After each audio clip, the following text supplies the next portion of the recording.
Tonight on News 5 Live, Belizeans will head to the polls on March 12th. Are both major parties ready for the 2025 general election? An injunction has been filed to stop the election because the PUP hasn't done the long overdue redistricting. Is last-minute mediation an option for the struggling opposition? We'll take you to Corozal to meet the northern candidates. Plus, a vocational teacher is tragically shot and killed in Hope Creek Village. These stories and more are coming up in 60 seconds.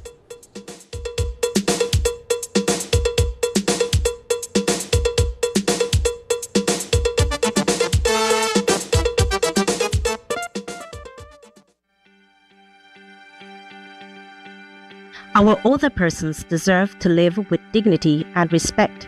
They built this country, and now it's our turn to care for them. Under Plan Belize, we've taken significant steps to improve the lives of our seniors. We've expanded the Boost program, launched the Roving Caregivers program, and included seniors in our low-income housing initiative. We've made healthcare more accessible by expanding the national health insurance and removing primary healthcare fees. We've championed the rights of our older persons by enacting the disability legislation and signing the Inter-American Convention on Protecting the Human Rights of Older Persons. the government of Belize is committed to ensuring a better tomorrow for all Belizeans, especially our elders. Plan Belize, delivering on our promise to protect our older persons.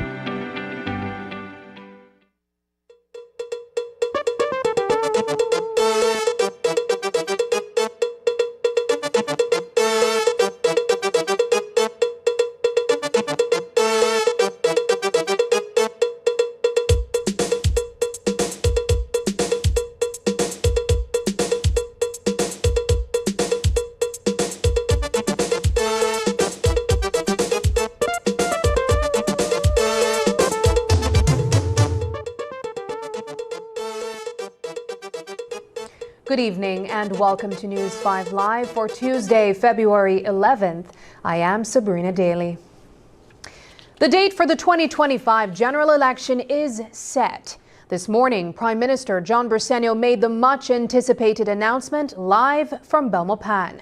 Surrounded by his cabinet and PUP candidates from across the country, PM Briceño declared that Belizeans will head to the polls on March 12th to elect a new government. The 30-day notice came after a meeting with the Governor General just after 9 a.m. During the visit, Dame Froila Salam was advised to dissolve the National Assembly, including both the House of Representatives and the Senate. Statutory Instrument Number 24 of 2025, which sets the date for the general elections of members of the House of Representatives, has officially come into effect. Prime Minister Briceño announced the election date after giving a brief overview of his administration's performance over the past 4 years. With this sterling report card in hand, and after careful reflection and prayer, I have decided that now is the appropriate time to seek from you a renewal of our electoral mandate. Earlier, I advised the Governor General to dissolve the National Assembly today and to appoint Wednesday, March 12th, 2025 as the date for general elections.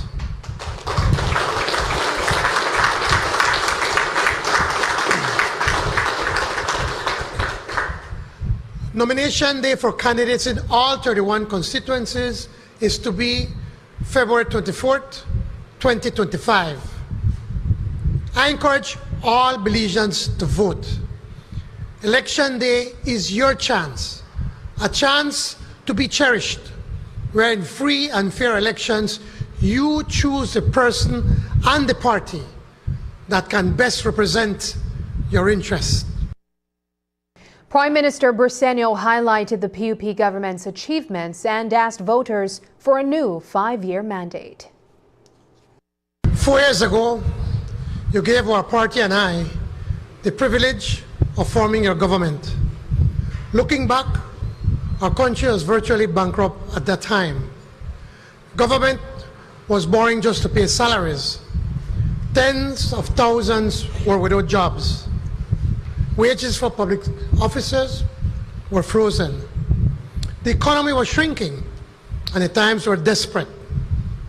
Things have changed dramatically, as we promised they would.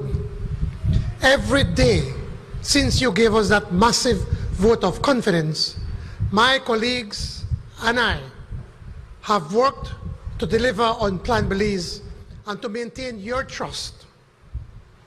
The results are clear across our cities, towns, and villages. Belizeans are working, earning higher wages. Productivity has soared, expanding the economy. Hundreds of millions in new private sector investments have spawned development, and public funds are being invested wisely in areas that matter most to you: healthcare, education, streets, drains, roads, housing, and citizen security. These unprecedented results were delivered without any new taxes. Plan Belize is making good on its pledge to national transformation. When you consider crucial factors such as performance, qualification, stability, character, and the political party's state of readiness, I sincerely believe that our People's United Party, our 31 candidates, and our Plan Belize are clearly worthy of your vote. Let us all, candidates and constituents alike, foster an election environment that focuses on issues, one that respects each other's rights, and one that distinguishes Belize, yet again, as an exemplar of democracy. With the election date now set, many are wondering how prepared the UDP is. Opposition leader Moses Shine Barrow says the UDP is ready to compete and win in all 31 constituencies. We have been doing the work as an organization despite distractions and treason and insurrection. Our candidates have been working extremely hard over some a few years, some recently got into their divisions, but overall we have been working as an organization. Individually, candidates have been doing the groundwork in their constituencies to give them an opportunity to deliver victory. Albert Area Representative Tracy Tager-Panton, who leads the Alliance for Democracy faction of the UDP, believes it's time for a reset for several reasons. She says she's ready for March 12th and highlights the issues she feels have let the citizens down. It's time for a reset. It's time for a fresh mandate to a new administration. The demonstration of the teachers, the sick out by the firefighters, the concerns of the Belize Defense Force, the undercurrents in the public service, the concerns expressed by our healthcare providers is indicative of that fact. It is time for a reset. We need new leaders to take up the governance of this country to ensure that we listen to the voices of the people. Coming up, injunction application filed in High Court to delay general election.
Shop smart for your Samsung devices in Belize and enjoy benefits you won't get anywhere else. When you shop locally for your Samsung, all your devices will be covered by a 1-year local warranty.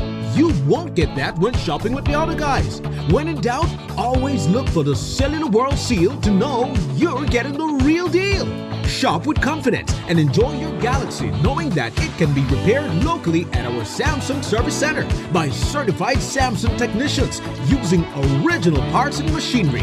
Even better, enjoy the best LTE experience in Belize knowing that your Samsung devices are compatible with major local carrier networks. Get the ultimate Samsung Galaxy experience only when you shop from authorized Samsung resellers nationwide. In 2020, we committed to delivering on our promise to make Belize safer, stronger, and more united, true to the vision of Plan Belize. Through the establishment of the Leadership Intervention Unit, we continue transforming lives. The Tabao Vocational Training Program gives Belizeans a second chance, empowering over 70 graduates in trades that rebuild homes, communities, and dreams. With the William Dawson Peace Cup, the ministry is using sports as a tool for peace building and unity. From rural villages to urban streets, young men are discovering camaraderie, life skills, and hope. Also in 2021, to strengthen justice, we partnered with the U.S. government to upgrade scenes of crimes offices in Belmopan, Dangriga, and Ladyville. With state-of-the-art facilities and international standards, evidence is handled with integrity, ensuring justice for all. This investment is a testament to our commitment to fairness and the rule of law, enhancing trust in our justice system and securing a brighter future for Belize. Together under Plan Belize, we are building a nation that's safe, just, and full of opportunity. For you, for our children, for Belize. A safer Belize begins with us. Let's keep building together.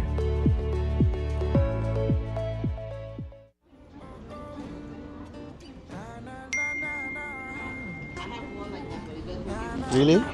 You not switch yet? No what? I tell you. I don't. You used to call me on my cell phone, late night just to stay in touch. Call me on my cell phone, cause our connection used to mean so much. And I know when that thought line bling, February's got that love to bring. Yeah, I know when that thought line bling, Smart is giving you everything.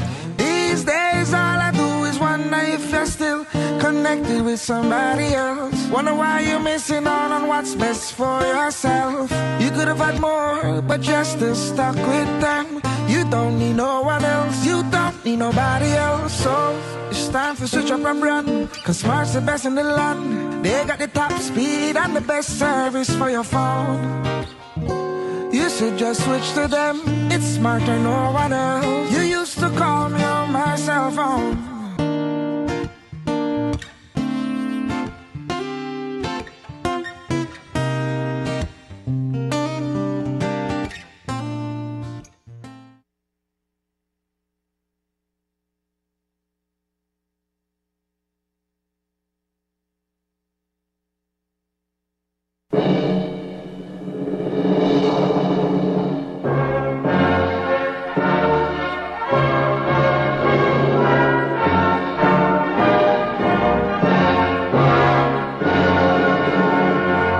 My fellow Belizeans, in 2020, 4 years ago, you gave our party and I the privilege of forming your government.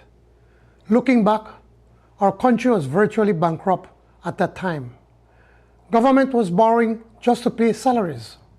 Tens of thousands were without jobs. Wages for public officers were frozen. The economy was shrinking, and the times were desperate. Things have changed dramatically, as we promised they would.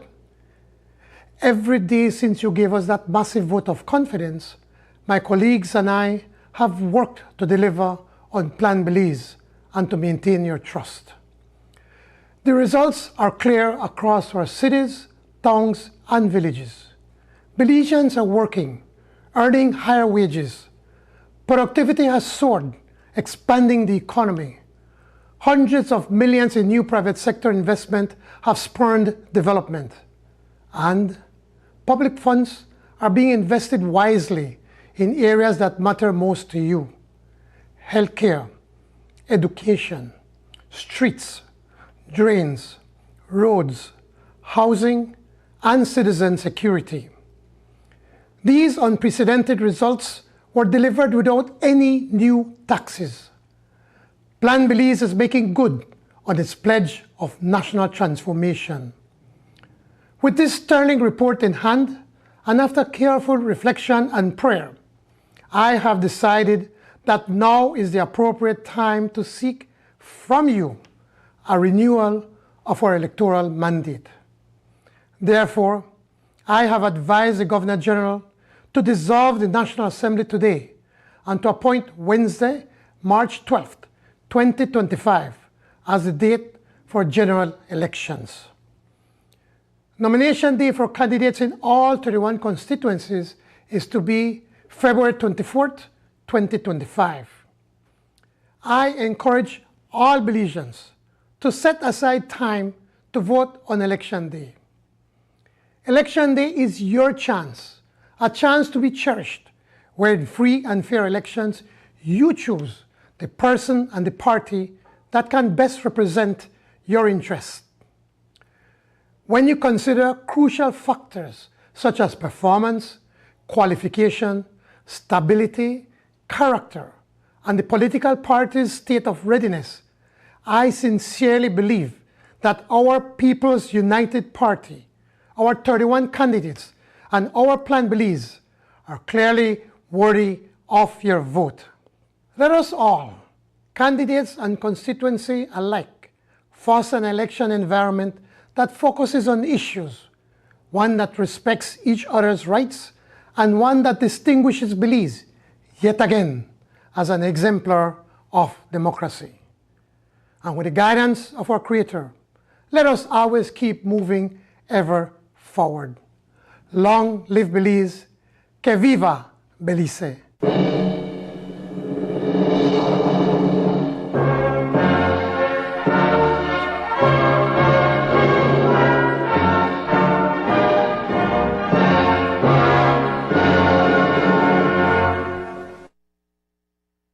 A legal injunction to stop the upcoming general elections has been filed in the High Court. Jeremy Enriquez, Rudolph, and Jessica Tulsi, represented by Senior Counsel Anand Ramlogan, have been in the talks with the government of Belize for weeks. Ramlogan wrote to the Briceño administration stating they would challenge the constitutionality of the general election if redistricting wasn't completed before the national vote. They also requested a 5-day notice before announcing the election date. On Monday, Courtney Koyi LLP, representing the government, informed them that the prior notice request couldn't be honored. Today, PM Briceño announced the general election for March 12th. Enriquez told us that his team filed their application through the court's online portal on Monday night, but technical issues delayed any action before the PM's announcement.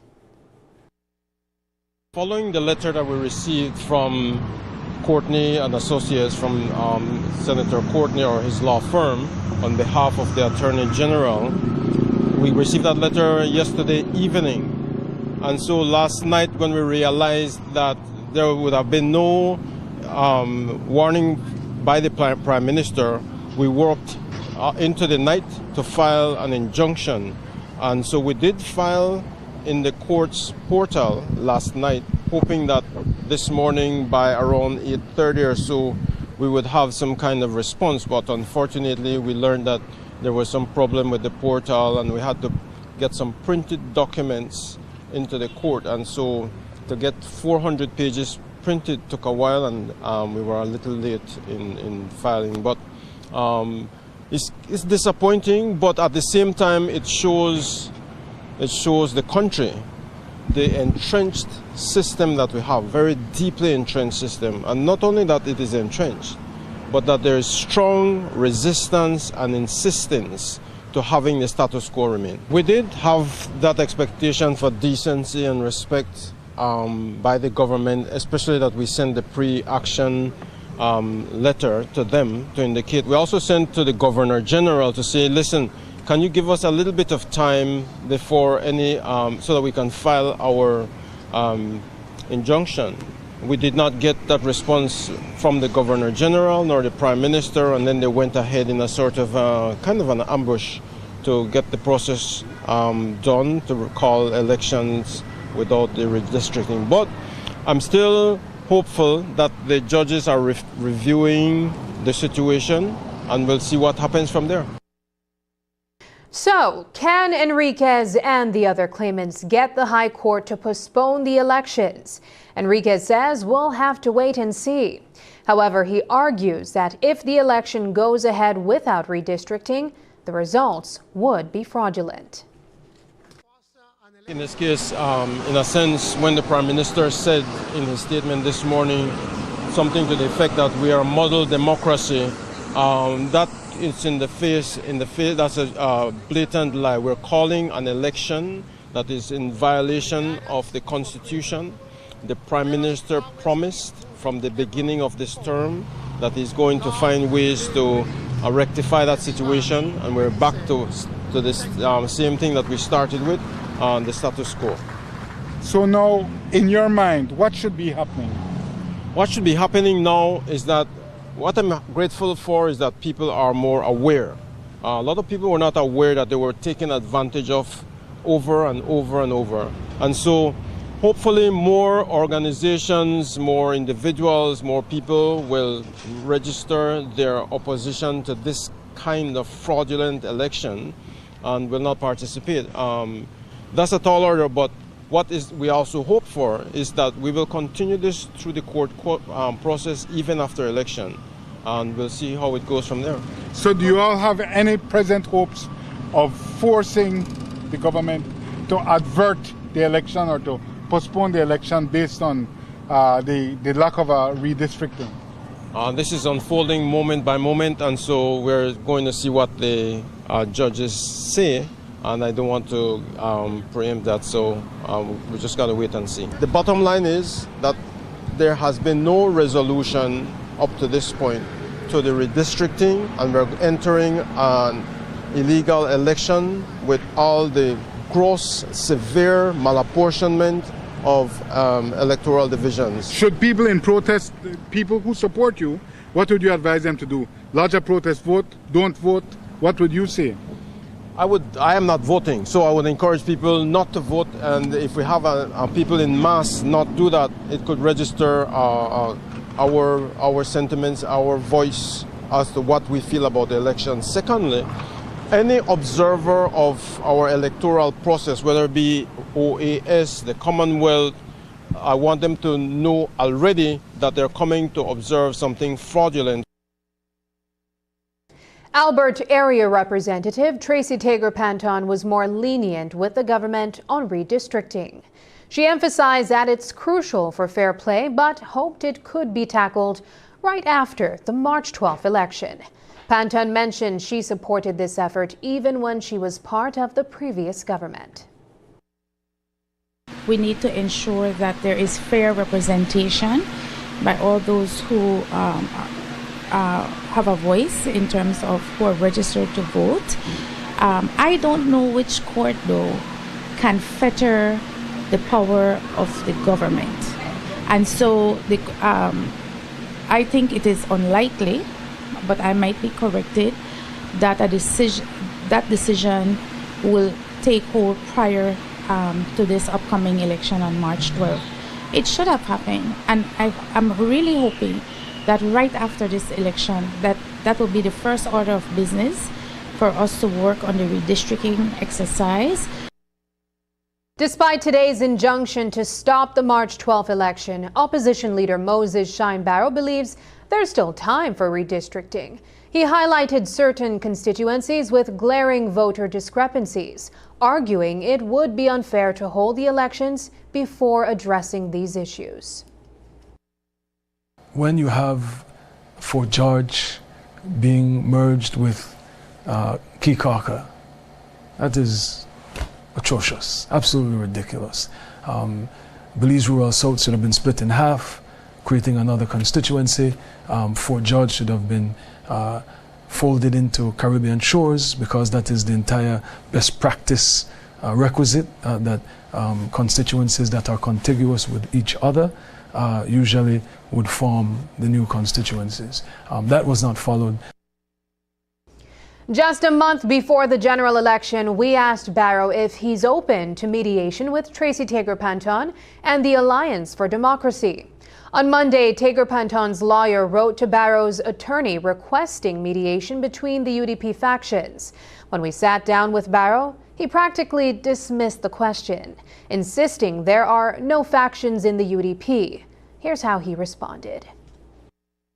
Are you open to mediation now, having heard the election date being March 12th? Are you open to mending fences at any point during this course? Open to forming the next government and doing better for the Belizean people, because they certainly deserve much better than they've gotten over the last 4 years. This is one of the worst governments ever, most disingenuous, dishonest, total betrayal of their policies and promises, and we need to do better for the Belizean people. So no mediation with the faction you call, or the group you call, the Alliance for Democracy? There is no faction in the UDP. It's actually a violation of the Constitution.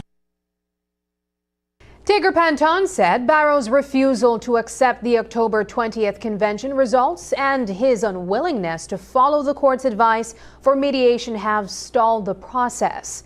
The court suggested both sides work out their differences, but Barrow hasn't shown any interest.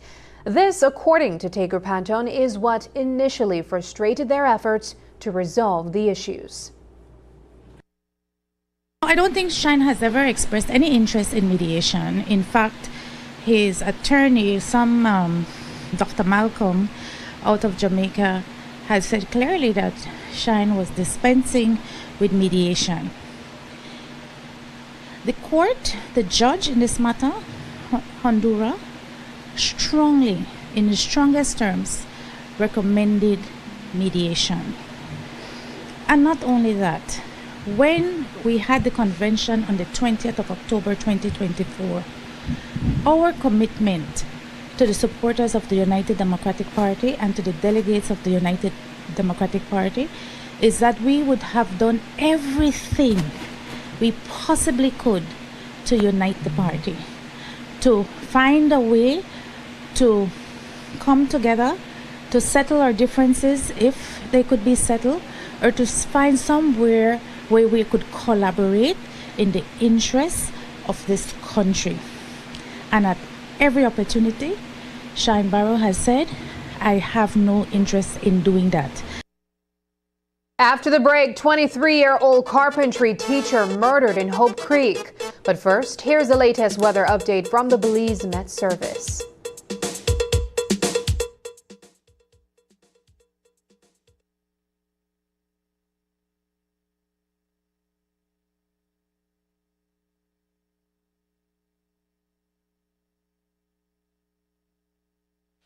The Social Security Board, in collaboration with the Labor Department, takes this opportunity to remind insured persons of the requirements for compensation when on sick leave. Any employee who has worked with an employer for at least 2 months is entitled to 16 working days of sick leave with full pay every year. This is how it works. Upon approval of a sickness or injury benefit claim by SSD, 80% of the employee's weekly insurable earnings is paid as a Social Security benefit, and the difference in the employee's salary is paid by the employer. This is to ensure that the employee does not suffer any loss of wages when ill. After 16 days, compensation for sick leave is paid as a Social Security benefit only. Some conditions apply. This message is brought to you by the Social Security Board and the Labor Department. Social Security Board, safeguarding you, your family, your future. How can a precision-engineered and sustainably made tire change your world? A tire that gives you strength and safety when you need it most. What we learn on the track, we innovate for the road, bringing next-level quality and reliability to every drive. At GT, we believe our tires can deeply improve the driving experience for each and every one of us, whatever our goals. Enjoy driving. GT Tire. Cooking just got easier with Kent oils. You go-to choice for every dish. Available in 3 sizes and 3 great options: vegetable, corn, or canola oil. Perfect for frying, baking, sauteing, or grilling. Kent Oils deliver the quality you trust with a clean, natural flavor for all your cooking needs. Conveniently available at stores near you. Exclusively distributed by Unitex Company Limited.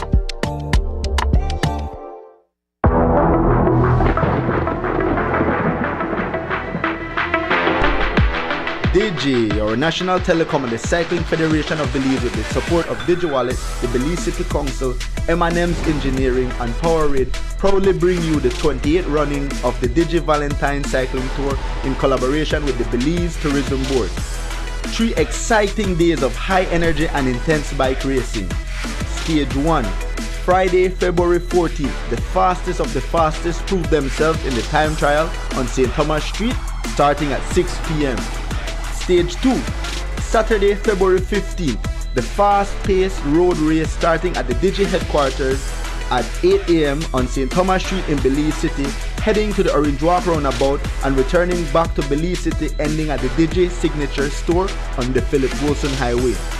The third and final stage takes place on Sunday, February 16th. 2 laps along the San Antonio circuit in the Mountain Pine Ridge. Takeoff time is 9 a.m. Come support your favorite elite under-23 Masters, Women and Junior riders. Can't make it out? Follow all the stages live on the Digi Facebook and Cycling Federation pages. The annual Digi Valentine Cycling Tour 2025, February 14th, 15th and 16th. Don't miss it.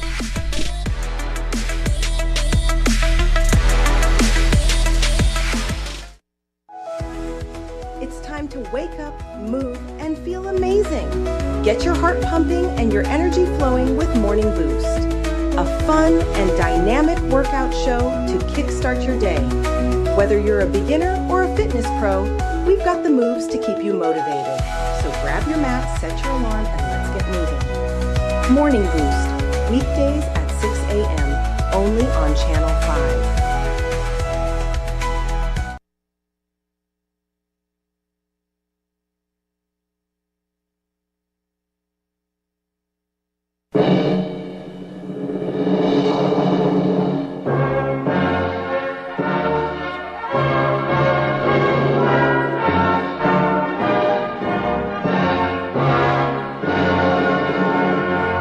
Mis compatriotas beliceños, hoy, después de mucha reflexión y reconociendo todos los logros que hemos alcanzado, le he aconsejado a la gobernadora general que disuelva la Asamblea Nacional y que fije el miércoles 12 de marzo de 2025 como el día de elecciones generales, dándole al pueblo la oportunidad de renovar nuestro mandato.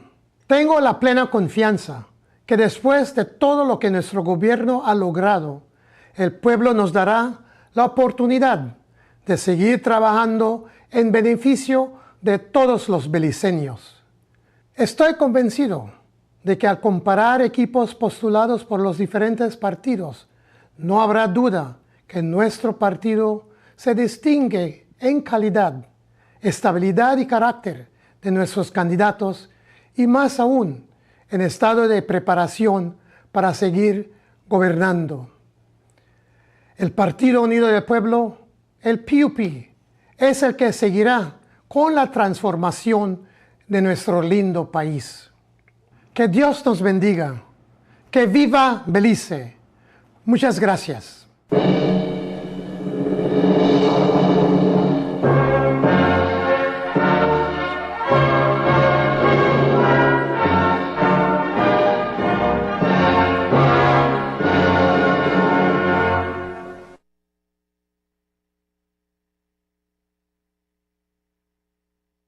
Police are investigating the death of a 23-year-old teacher in Hope Creek Village. On Monday night, they found Simon Arana Jr.'s lifeless body at his home. Initial reports suggest he was socializing when gunshots rang out, leading to his tragic death. News 5's Brittany Gordon reports. Today, the home of 23-year-old Simon Arana is empty and silent. Just yesterday, he was relaxing here after work. Tragically, it was his last evening at home. Just before 8:30 p.m., police responded to gunshots and found Arana's lifeless body. He lived alone in a small house in Hope Creek. Neighbors describe him as reserved but friendly and easygoing. The Stan Creek Technical and Vocational Institution, where Arana taught carpentry, was also unusually quiet today. Classes were dismissed early out of respect for him, and a small ceremony was held to recognize his contributions. At the entrance of the campus sits a chair he built, a testament of his hard work and dedication. Police are still investigating and have not yet made any arrest. Brittany Gordon for News 5. This afternoon, employees of the Belize City Magistrates Court staged a mass walkout from the Coney Drive building. They've repeatedly complained to the Chief Magistrate about their poor working conditions. The building is mold infested and staff members are falling ill. Here's News 5's Isani Catano with the story.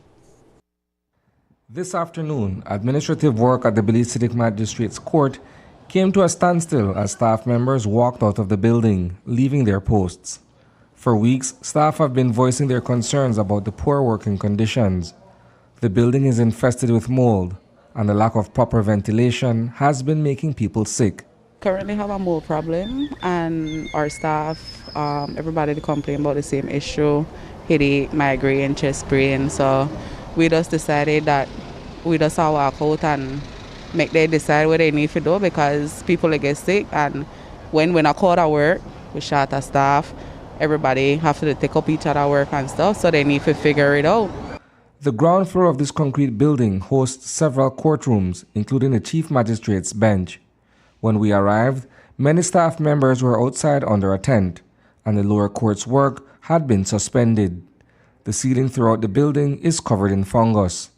Has this been something that has been brought to the attention of those responsible for the building? There it has. They have said that they're trying to work on it, but nothing so far. So we just decide as a staff that we need to do actions to make they decide what they are doing now, and now wait till no further action and not to give us no small solutions. To address the issue, the property owner has patched parts of the ceiling with sheetrock, but the fungus keeps growing and spreading indoors. The recurring problem is likely due to condensation. Everybody gets sick and nothing to get done. And for even if you know that you get sick too and you know they do nothing to stop it, then what? We can't do no temporary solution. We need a big solution now, because everybody complain now. When the little people they may complain about it, nothing never really made again now. So everybody complain now, so we need to take actions now.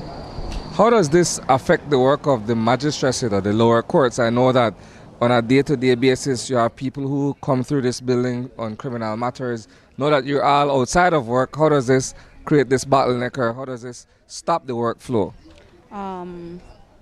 Well, with at the head, we open to Corona.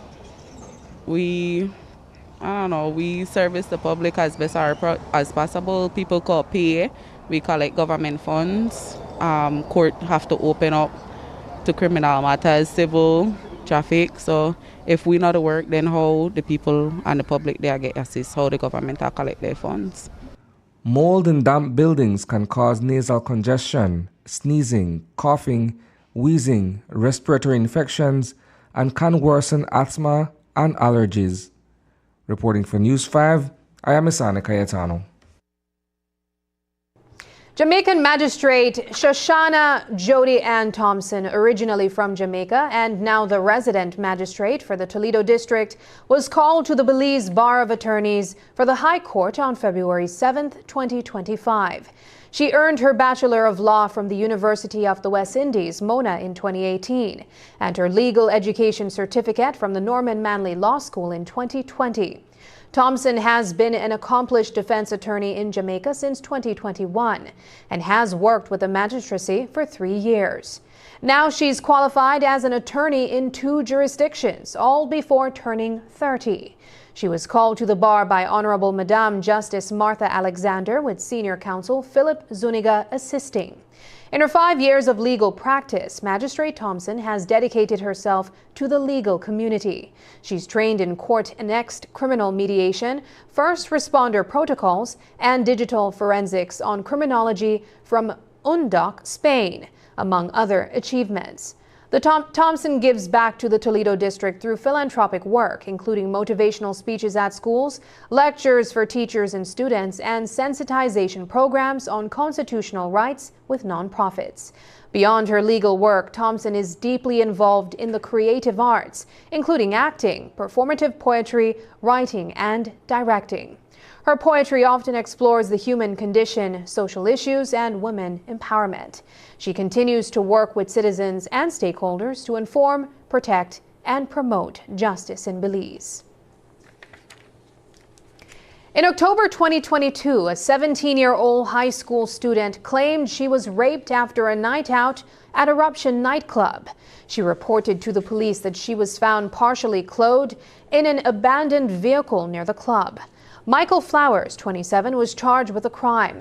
However, after spending a night in lockup for being late to court, Flowers was freed this morning. The case against him was dropped because the main witness, the victim, did not want to testify. Flowers had been dealing with this serious charge for over 2 years. He was initially granted $10,000 bail and was set to stand trial on February 10, 2025. But when he showed up late, he was remanded overnight. Today, he was relieved to hear the case was discontinued. Police investigations reveal that the victim had attended a wake and then went to the club, where she lost consciousness. She woke up in a vehicle wearing only her underwear. A neighbor had seen a man and a woman walking on the highway and recognized the man as Michael Flowers. A medical exam confirmed the assault, leading to Flowers' charge. Conviction for rape can result in a minimum of 8 years to life imprisonment. Flowers was represented by attorney Ronel Gonzalez. Cable TV has had a huge impact on Belizean culture. From the early days of North American shows and ads shaping our choices to today's diverse programming, thanks to tech advancements. But it wasn't always this way. In tonight's episode of Culture Tuesday, News 5's Paul Lopez explores how TV has influenced Belizean culture and the growing demand for more local content. Here's that report.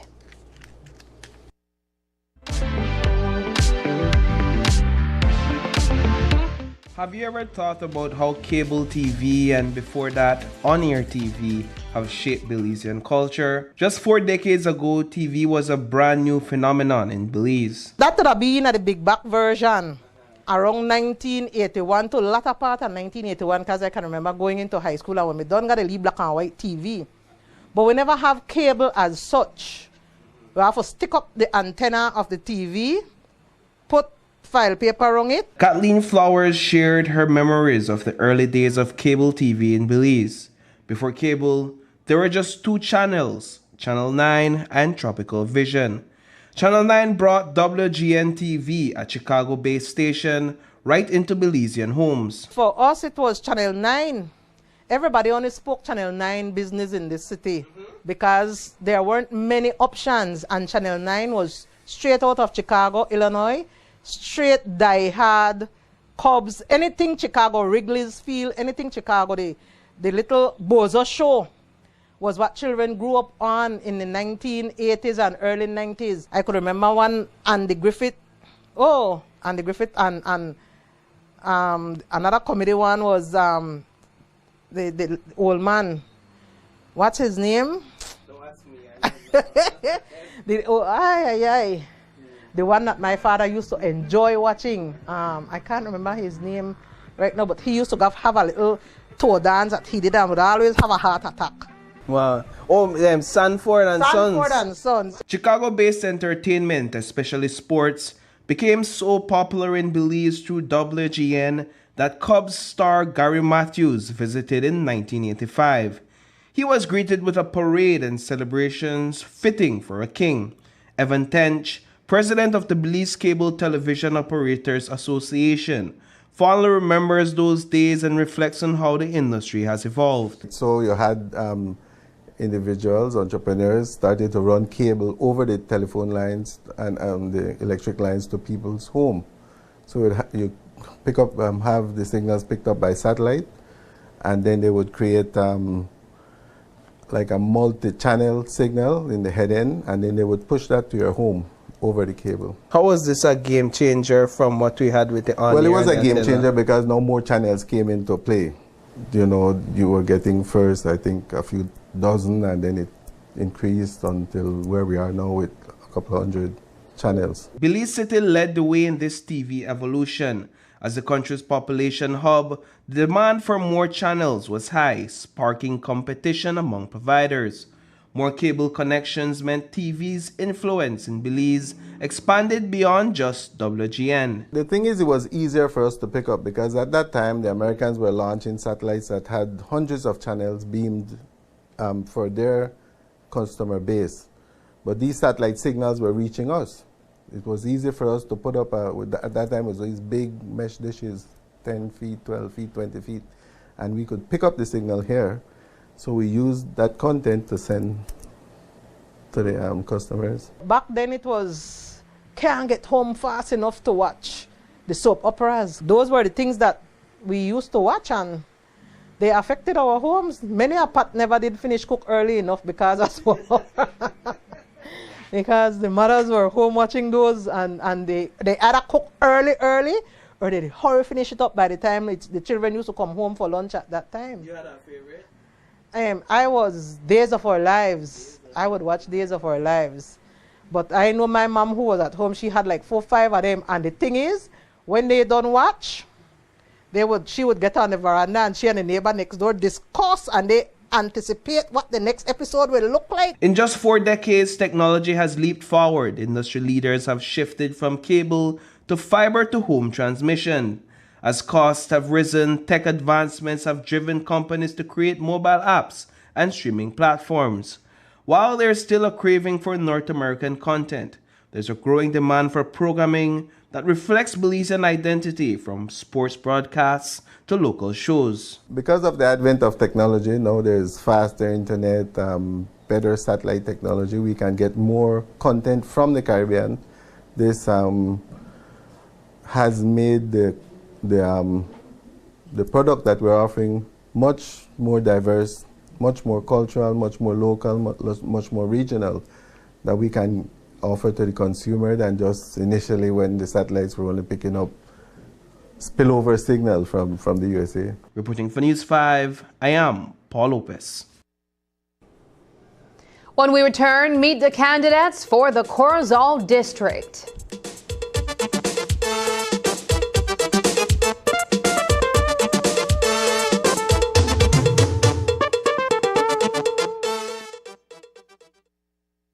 In today's digital age, technology connects us like never before.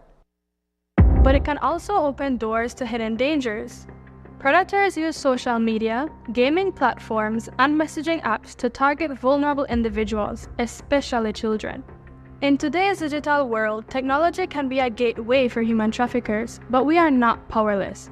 Here are crucial tips to protect yourself and loved ones. Set strict privacy settings on all social media accounts. Only accept friend requests from people you know personally. Turn off location sharing. Never overshare online. Avoid posting personal information like phone numbers or addresses. Be wary of job ads that seem too good to be true. Traffickers often use these to lure victims. Report suspicious activity. Don't hesitate to block and report harassing accounts. Familiarize yourself with your national human trafficking hotline for emergencies. Know the warning signs of trafficking. Education is key to prevention. Remember, if something feels off when you're online, trust your instincts and seek help immediately.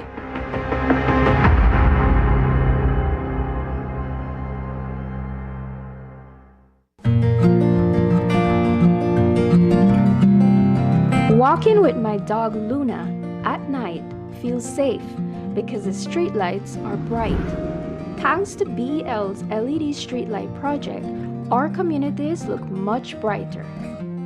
If you have an old fixture in your neighborhood, report it today using the BL 24/7 app. With just a few clicks, you too can help make our communities safer, brighter, and more energy efficient.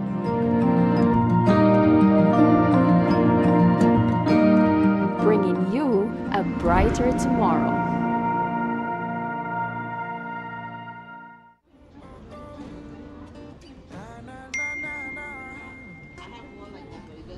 Really? You not switch yet? You know what? I tell you, I don't. You used to call me on my cell phone, late night just to stay in touch. Call me on my cell phone, cause our connection used to mean so much. And I know when that hotline bling, February's got that love to bring.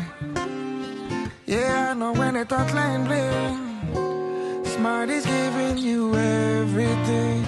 These days all I do is wonder if you're still connected with somebody else. Wonder why you're missing out on what's best for yourself. You could have had more, but you're still stuck with them. You don't need no one else, you don't need nobody else. So it's time to switch up and brand, cause Smart's the best in the land. They got the top speed and the best service for your phone. You should just switch to them, it's Smart or no one else. You used to call me on my cell phone.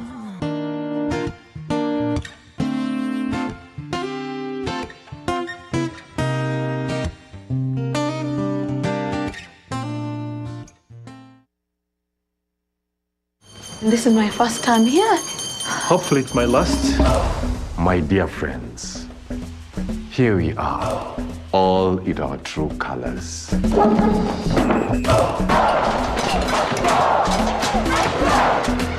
Your transfer papers, your key to the Mvule Kingdom.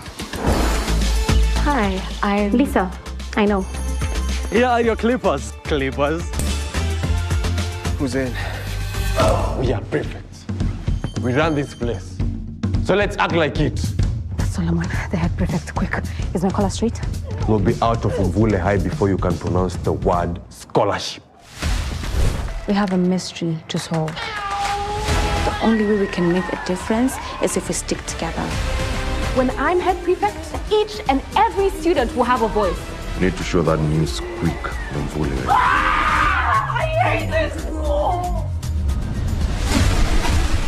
Freedom to grow.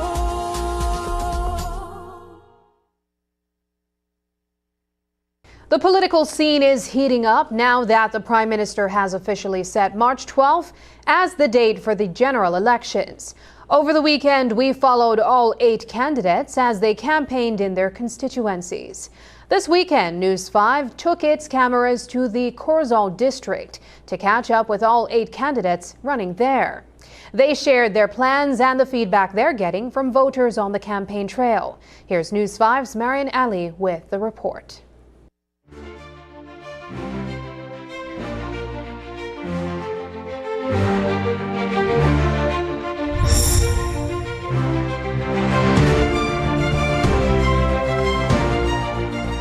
We caught up with UDP's candidate for Corozal Southeast, Antonio Tony Herrera in Sartaneja village, one of the northernmost communities in Belize.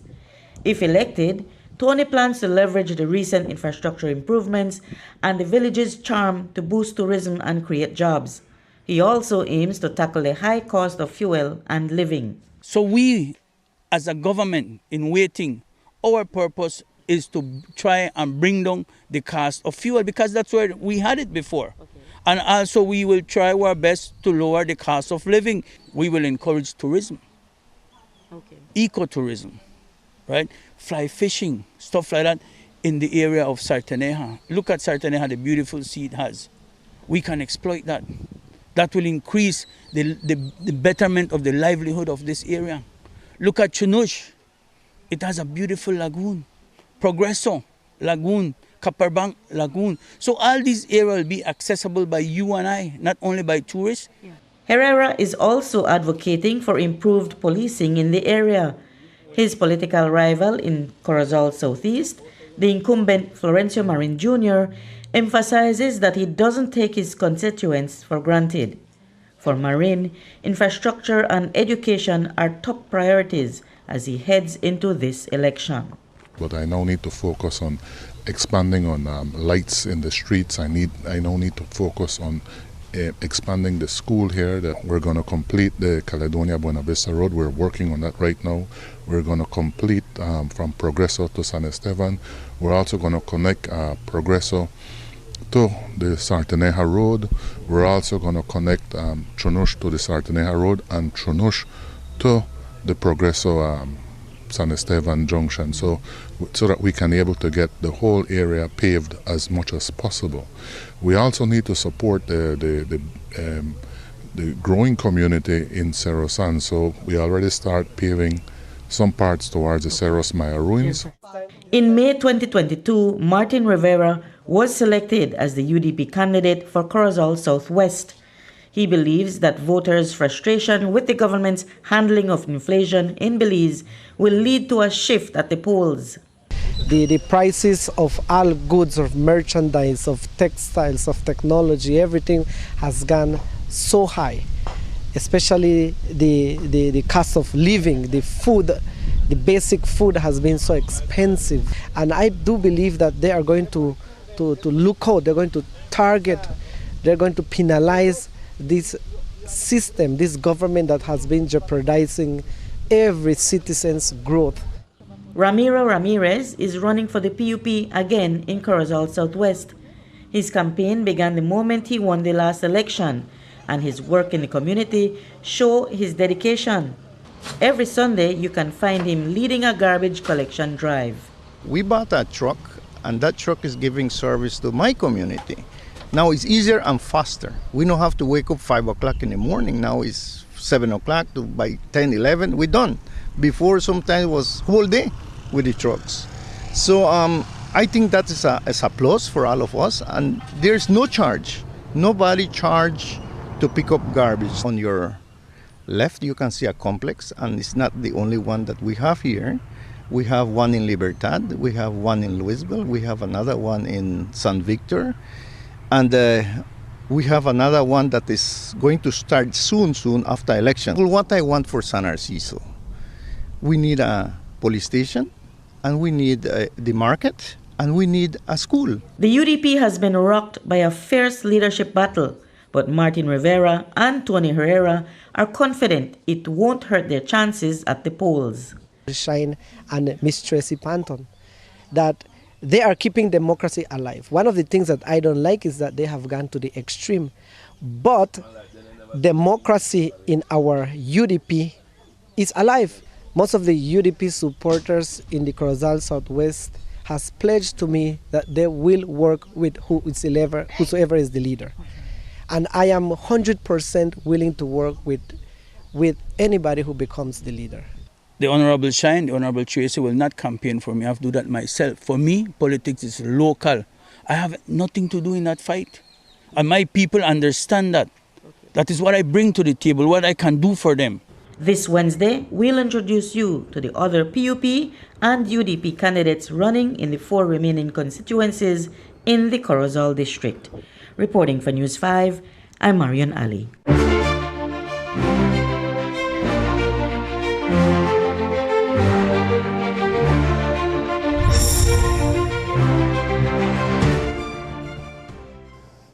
Today, Tracy Tager-Panton told News 5 that all her candidates have been duly elected or endorsed in a UDP convention, except for businessman Lee Mark Chang. She explained why she chose Chang to run against Barrow in the Mesopotamia division. According to Tager-Panton, UDP supporters in the area have expressed the need for a strong standard bearer. There are 31 candidates for the United Democratic Party. Some of those candidates support Tracy Panton's leadership, and some of them prefer to remain with the status quo because the institution and the color red, they believe, is going to be a determining factor in the next election. That's their prerogative. We are not foisting any candidates in any of the constituencies, with the exception of myself.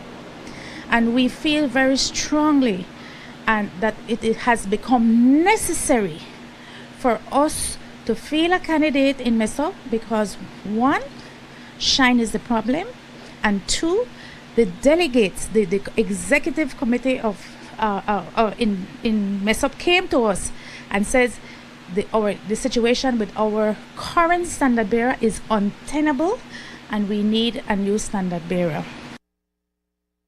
Barrow told us the UDP has 31 candidates ready to run in various constituencies.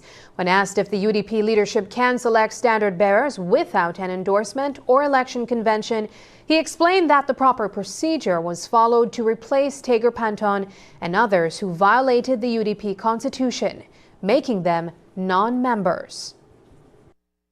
The process is where there's a vacancy, then you have an endorsement convention. So we follow the procedures as required by the UDP constitution. All of those people that abandoned the UDP constitution, they forfeited their positions in the party. So they created the vacancies and we fill them by giving notification, going through the vetting process, going to the nominations chair, to the zone coordinators, regional leaders, different members of the central, pertinent members of the central executive, and then followed suit as to the procedure. A few years back, Jose Uquespat started a third party because he was tired of the two-party system running the country. Now he's running for the UDP in the Albert constituency. We asked him if joining the same two-party system he once criticized is backpedaling. He explained why this move is different from what it seems. I did not backpedal. Today, and I spoke with Mr. Barrow openly because he's a straightforward person. I've got respect for him as a person and as what he's trying to do. Many people are hating him for the same reasons I was hated for a long time and still am today. Because we stand firm, we are not a pushover, and we stand for what we believe in. Your question, if I knew today that the Belizean public would accept the ideology of a brand new, fresh, full 31 viable candidates in a third party, I would have, and I spoke about this with Mr. Barrow. This was my objective for either this elections or the coming elections, to form a party of 31 viable, qualified, and candidates with a history of integrity, honesty, right? To bring and offer this to the country. Up next, are Belizeans ready for the 2025 elections?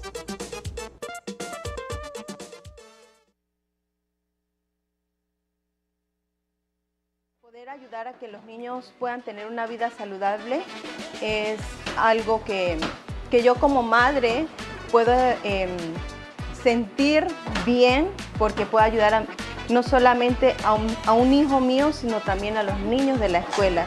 Mi nombre es Samaris Rivera Sainsbury, trabajo aquí en la cocina de Eden Primary School. Cada niño que está aquí en esta escuela es como si fuera un hijo nuestro. Cada preparación va hecha con esmero, con amor, con dedicación, poniéndole todos los ingredientes necesarios y los nutrientes que ellos necesitan para que pues tengan una vida saludable. To me, it's not just a program, it's not just an initiative. It's something that will help them to develop a better lifestyle. As citizens, we want to be healthier. And as the national plan says for health, we, by 2030, if I'm not mistaken, we are supposed to have a healthy nation. And so this initiative has helped us, in a sense, to build better citizens and citizens who won't get sick that often.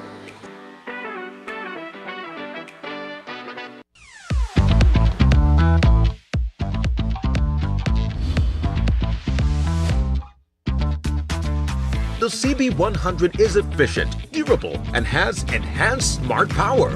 Being a Honda, of course, it's reliable and fuel efficient. Get around town with no worries because you get up to 100 miles to the gallon. And it's priced at an unbeatable $2,700. Honda CB100. Available at Banquet. Equipment, parts, service.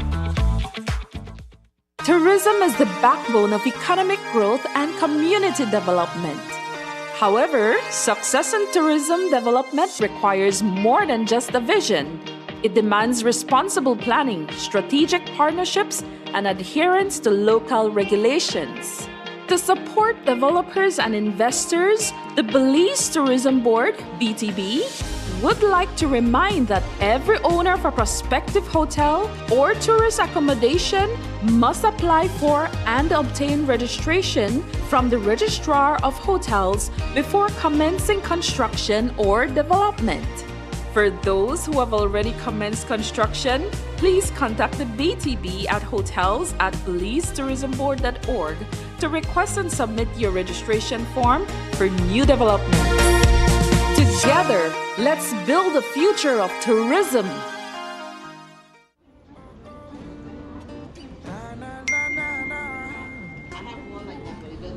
Really? You not switch yet? No what? I tell you. I don't. You used to call me on my cell phone late night just to stay in touch. Call me on my cell phone, cause our connection used to mean so much. And I know when that touch line bling, February's got that love to bring. Yeah, I know when that touch line bling, Smart is giving you everything. These days all I do is wonder if you're still connected with somebody else. Wonder why you're missing out on what's best for yourself. You could have had more, but you're still stuck with them. You don't need no one else, you don't need nobody else. So it's time to switch up and brand, cause Smart's the best in the land. They got the top speed and the best service for your phone. You should just switch to them, it's smarter, no one else. You used to call me on my cell phone.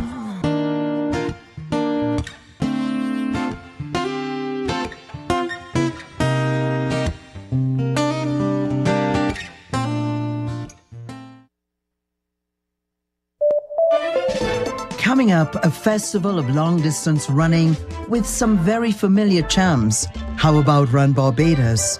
When it comes to entertainment, this iconic couple really puts on a show. Caribbean Passport TV brings the region closer together. Exciting destinations, healthier meals. Be viewing this station. So have your passport ready and let's travel. Another hot topic right now is the use of the color red for the UDP. While Tager Panton and Barrow claim there are 31 candidates for the UDP, Barrow insists that Tager Panton and the group that violated the UDP constitution are no longer part of the party and shouldn't use the color red for their campaign or on election day. However, Tager Panton strongly disagrees with this view. No, we're using red. We are members of the United Democratic Party. I'm a duly elected member of this party. I sit as a UDP representative in the National Assembly until it was dissolved this morning for 2 terms. I have not been constructively resigned. I have not been expelled. I have not been quote-unquote relieved of my membership of the United Democratic Party. I do not accept that. That was unconstitutional and illegally done, unilaterally done by one individual. And that is not what the constitution of the party says. We treat with persons who need to be purportedly expelled from the United Democratic Party. I am a member of the United Democratic Party, and Shine Barrow or his attorney cannot declare me not a member of the United Democratic Party. We have requested to run on a red banner, and our information is that the Election and Boundaries provided 2 proposals. We voted on one. The one we voted for was for 2 of us to get the red. Opposition leader Moses Shine-Barrow firmly asserts that he is the legitimate leader of the UDP and insists there can't be two groups using the same color. He has written to the Elections and Boundaries Commission about this issue, stating that Tager Panton and her group will need to choose a different color for their campaign on Election Day. And boundaries will not assign red to any other political organization but the UDP, and you cannot have two UDPs. And I am the leader of the one only UDP, United Democratic Party, and you will see in short order when nominations comes, the constitution of the country says that the Elections and Boundaries has to consult with the political organizations, and you cannot have two leaders of a political organizations, you can't have two central executives. It doesn't exist. Belize's general elections are set for March 12, 2025, and a recent online poll shows voters have mixed feelings about the timing.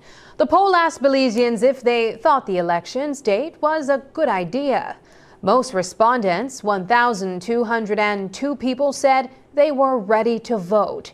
Another 106 agreed the timing was right, while 372 felt it was politically motivated. 74 voters thought more notice should have been given, and 120 were undecided. Public comments reflected these mixed feelings. One disillusioned voter said, "I care less. I will still struggle under any of the parties. Let them be happy and continue enriching themselves." On the other hand, a more enthusiastic supporter declared, "I am excited.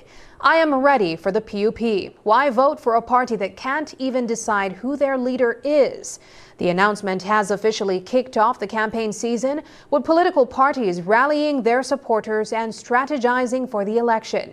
Here at News 5, we've started our coverage of the 2025 campaign trail. We'll be visiting all 6 districts and interviewing candidates from all 31 constituencies.